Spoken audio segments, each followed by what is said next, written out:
Kucivugo inkoni yera ku bagendana ubumuga bwo kutabona mu kibano ni ishimikiro nyakuri Fondation Uwiragiye, ikigo gisanzwe gifasha abana bagendana ubumuga bwo kutabona gishigikiwe n'ubushikiranganje bwo gushigikirana imibano agateka kazina muntu n'iterambere ridakumira hamwe n'amashira hamwe yegukira ishira hamwe mpuzamakungu ONU mu Burundi carahimbaje umunsi wahariwe abagendana ubumuga bwo kutabona bise inkoni yera ku njuro gira 39 kuri uwa 15 Munyonyo umwaka wa 2024.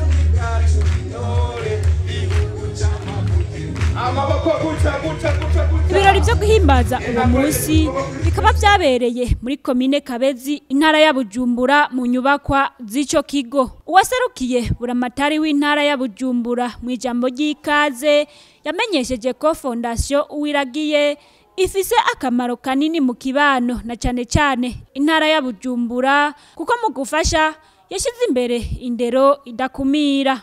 Neo Jean Christophe Ndikumana yari yaserukiye ubushikiranganje bwo gushigikirana yamenyesheje ko leta y'u Burundi ishigikira ibigo hamwe n'amashira hamwe y'abagendana ubumuga aho mbere yongereje n'uburyo bwo kubashigikira. Leta ubwambere na mbere irashikira amashira hamwe n'ibigo by'abagendana ubumuga mu kubaha uburyo kugira ngo agenda ubumuga bari mu mashira hamwe bibeko, irashikira ibigo gasahiriza ibigo mu kubashigikira mu janye no kuba kwa misi yose ku bigo.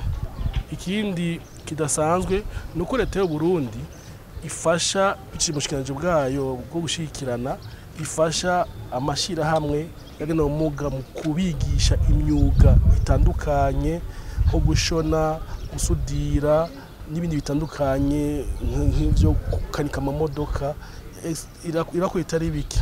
Kandi nabameshe yuko leta y'u Burundi yongereje uburyo bwo gushikira ivyo bigo n'amashirahamwe ku buryo budasanzwe ugera ku mafaranga yara ku miliyaridi kugira ngo bashikirwe vy'ukuri. Rero nawe batabona barimwo barashigikirwa kandi bibaye ngombwa bashikwa no mu mfungwa ko turafasha tukabaye imfungurwa uko amezi 3 aheze uko bibonese. Ego ngo nayo kugira ngo ikumirwa ry'abagendana ubumuga bwo kutabona bituzwe mu kibano, uwo yaserukiye ubushikiranganje bwo gushigikirana avuga ko ubwo bushikiranganje buriko burakora ibishoboka byose mu guhimiriza abene gihugu mu kibano kugira ngo iyo ngendo ituzwe. Ubushikiranganje bwo gushigikirana ndabamenyesha yuko ubusirikuwe mu ntara zose zigize igihugu cy'u Burundi. Turasirikuwe bikwiriye ku buryo bamaye kwarahimiriza bakagira amateka abagenga kugira ngo bareke gukumirwa kugira bamenye yuko ari nk'abantu n'abandi.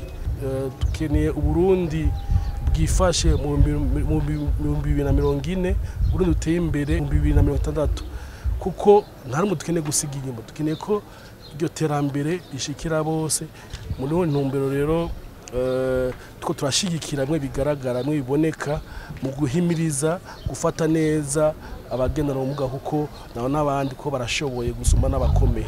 Sylvie Uwiragiye arongoye iyo fondation kubwiwe ngo guhimbaza umunsi wahariwe inkoni yera ngo ni umunezero udasanzwe wo gusangirira hamwe n'abana bagendana ubumuga bwo kutabona kugira ngo nabo biyumve babone ko hariho ababitayeho. Uyu munsi wahariwe inkoni yera Canne Blanche nidukunda kuhimbaza kenshi, ariko iyo bishitse tukaronka amikoro turabikorera abana bacu bagendana ubumuga bwo kutabona kugira nabo biyumve bagire umunezero kuyitariki. Rero nimwumva turiko turabikora suko dufise uburyo bw'ikirenga, byavuye ku mutima hama umwubahwa cyane ndagenda ndabimuyagira umutware wanje ndamubwira iciyumviro, arambwira ati iciyumviro cawe sinogita mu nzira ariko nzogushigikira uko nzobishobora. gushika ubu mfise abana batabona 117 biga hano, harabiga muri kaminuza, duca dushiramwo abana bakanora ya ndero idakumira, kugira ngo umwana atabona ntaze yumve yuko ari ahantu wenyene. Iyo ari kumwe n'ababona yumva ari umuntu, akiyumva ahari hose. Nico gituma rero mwabonye dufise abana babona, bakuze kandi bariko baranaheza bamwe bamwe. Uwo arongoye Fondation Uwiragiye asaba leta, amashirahamwe canke uwo wese abishoboye kubashigikira no mu yindi migambi bipfuza kurangura. Mwebwe mwaje muserukira amashirahamwe atandukanye, nimwadufata mu mugongo mugashigikira ubundi mubayeri umwe twari dufise, kugira namwe muze muri iyo nzira. Tugomba kubaka aho hejuru hospitali ishobora kuzofasha aba bana bagendana ubumuga bwo kutabona, kubavura amaso na cyane cyane kugira bakurikiranwe baba hafi. Twaratanguye ibikorwa, mugabo ibikorwa bihambaye bisaba uburyo bwinshi. Dusaba ko mwadufata mu mugongo mukadushigikira, kuko tuzobubaka iyo hospitali, tuhashire inzu zo kwakiriraho ingenzi, ibibuga byo gukina umupira ku rwego rw'igihugu ukomeye cyane, mbere tugashiraho na swimming pool. Dushaka no kuzubaka kaminuza y'abagendana ubumuga bwo kutabona muga n'abandi, kugira aba bana babandanye bashigikirwa baba hafi. Turatera kamo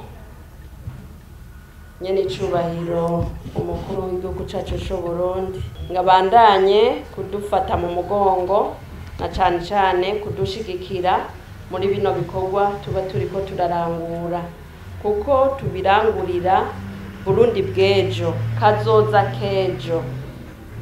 Niho no guhimiriza abafise amashirahamwe atandukanye, abagwizatunga batandukanye bo muri kino gihugu canke hanze, kugira baze barashigikira abafise ibi bigo bitandukanye.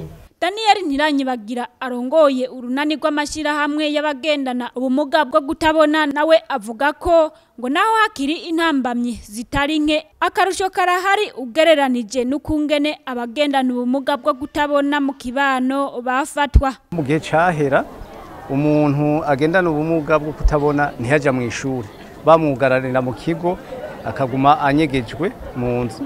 Hanyuma aho batangure kuja habona naho baza kwiga mu bigo vy'abihebeye Imana gusa, ntibiga ngo bashike kure. Mugabo no munsi leta yarashize hitegeko ry'indero ridakumira, umuntu agendana ubumuga bwo kutabona ariga here mu mashuri y'intango, akagira segonderi, akaduga no muri kaminuza, mbere na master, akabandanya na doktora. Ubu rero turanezerewe ngaha mu Burundi biriko birahinduka.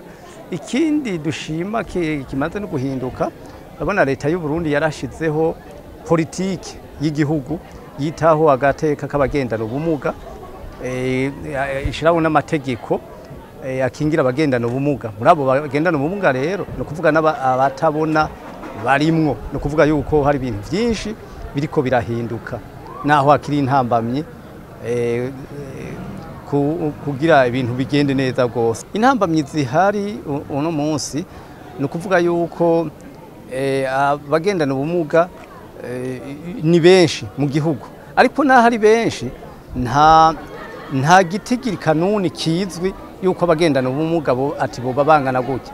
Aho rero bica binagorana n'abofasha kumenya aho bahera naho bahereza, kuko ntawe ushobora gufasha umugwi w'abantu batazi uko bangana. Arico gituma hakwiye ko hoba enquête, amatohoza, bakamenya abagendana ubumuga uko bangana muri rusangi n'abagendana ubumuga bwo kutabona vy'umwihariko. Hanyuma abagendana ubumuga kandi bahura n'intambamyi z'ubukene,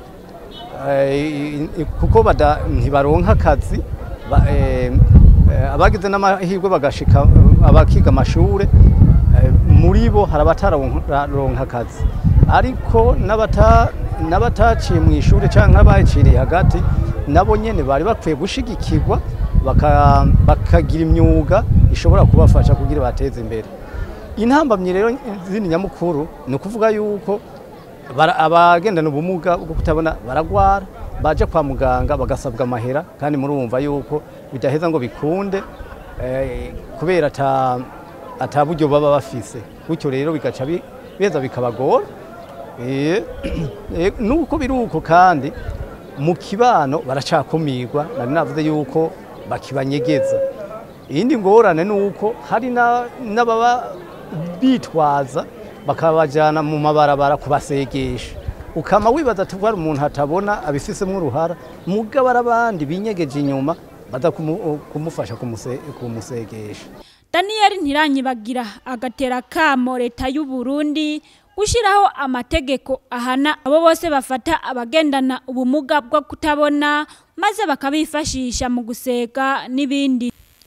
Inyuma y'ivyo birori Fondation Uwiragiye ikaba yararonkejwe ingabire y'inkoni zera zigera ku 50 hamwe n'amakarato 60 y'impapuro abana bagendana ubumuga bwo kutabona bandikako babironkejwe n'amashira hamwe yegukira ishira hamwe mpuzamakungu Oningaha mu Burundi. Umusi wahariwe abagendana ubumuga bwo kutabona ukaba wama uhimbazwa kwigenekerezo rya 15 gitugutu uko umwaka utashe ku rwego mpuzamakungu.